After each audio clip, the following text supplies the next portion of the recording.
बिस्मिल्लाहिर्रहमानिर्रहीम। अस्सलामु अलैकुम व रहमतुल्लाहि व बरकातुहू। मुअज़्ज़िज़ हाज़रीन इकराम, बुज़ुर्गान मिल्लत, मेरे गयूर नौजवान साथियों, और जहां तक मेरी आवाज़ मेरे दुश्मनों को पहुंच रही है, सुन लो मेरी आवाज़।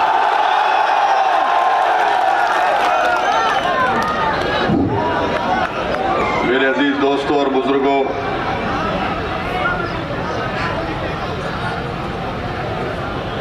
मौलाना एहतशाम रजा हाशमी साहब,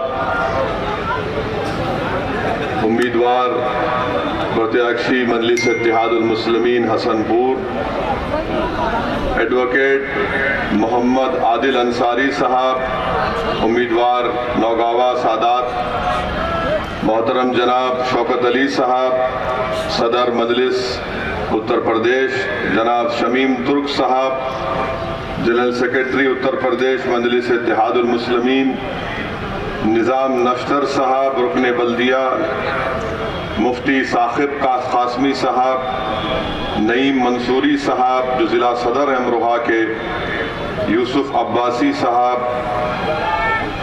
जनाब रईस अहमद सैफ़ी साहब, ज़ीशान मंसूरी साहब, जनाब फ़ारूक सैफ़ी साहब, जनाब हाजी यासीन अंसारी साहब, हाजी नईम अंसारी साहब, हाफिज़ आसिफ साहब, मौलाना अब्दुल करीम साहब, एडवोकेट आसिम अंसारी साहब, मोहम्मद फैसल तुर्क साहब। मेरे अजीज़ दोस्तों और बुज़ुर्गों, मैं आपको ये बताने आया हूँ कि आप अपना वोट 10 तारीख के उत्तर प्रदेश के विधानसभा के पहले चुनाव में ज़रूर उस अपने वोट का इस्तेमाल करिए। मैं आपको शुक्रिया अदा करने भी आया हूं कि आपने अपना कीमती वक्त निकालकर आज की इस मीटिंग में आपने शिरकत की। आपका बेहद शुक्रिया। अल्लाह आपके जज्बे को और मजबूत करे और मजलिस से वाबस्तगियों को अल्लाह आपके नस्लों में दाखिल कर दे। मेरे अजीज दोस्तों और बुजुर्गों, मजलिस इत्तेहादुल मुस्लिमीन के एक सिपाही होने के नाते मैं आपको ये बताने आया हूँ कि हम सियासत या राजनीति पिछले 70 साल से मजलिस इत्तेहादुल मुस्लिमीन अमली सियासत में हिस्सा ले रही है।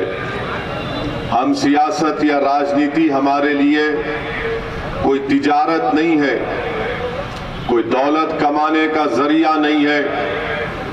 हमारे लिए सियासत में, भारत की जमहूरियत में हिस्सा लेने का मकसद ये है कि हमको हमारा हक मिले, मजलूमों से इंसाफ हो, कमजोरों को ताकतवर बनाया जाए, गरीबों को उठाया जाए, माँ और बहनों को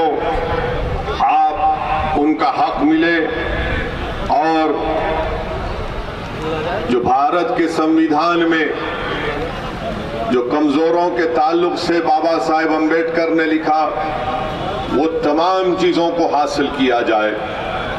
मजलिस में और दूसरी सियासी पार्टियों में फर्क ये है कि हम राजनीति गरीब और कमजोरों की हक की लड़ाई के लिए करते हैं, अपनी जाती अना के लिए या मकबूलियत के लिए या तिजारत के लिए नहीं करते। और आज मैं उत्तर प्रदेश में अगर आया हूँ, अल्लाह मेरे दिल का हाल जानने वाला है। मैं अपनी मकबूलियत या अना की तस्कीन के लिए नहीं आया हूँ, मैं यहाँ पर इसलिए आया हूँ और इंशाअल्लाह रब्बे करीम मुझे जब तक जिंदा रखेगा मैं आता रहूँगा। मेरा आने का मकसद ये है कि आपको नेता बनाया जाए। मेरे आने का मकसद एक ही है कि आपको हिस्सेदारी की लड़ाई में आपको अपना हिस्सा मिले, आपके मसाइल का हल हो, आपको इज्जत और वो मुकाम, वो मान और सम्मान मिले जो दीगर लोगों को मिलता है। यही मजलिस इत्तेहादुल मुस्लिमीन का मंशा, मकसद और पैगाम है। यही हमारा ऑब्जेक्टिव है। मैं आपको यही बात बताने आया हूं। मेरे अजीज दोस्तों और बुजुर्गों, मजलिस के मुखालिफीन मजलिस को एक फिरका परस्त पार्टी कहते हैं। मैं उनसे पूछता हूं, बताओ कौन सी फिरका परस्ती की तुम बात कर रहे हो?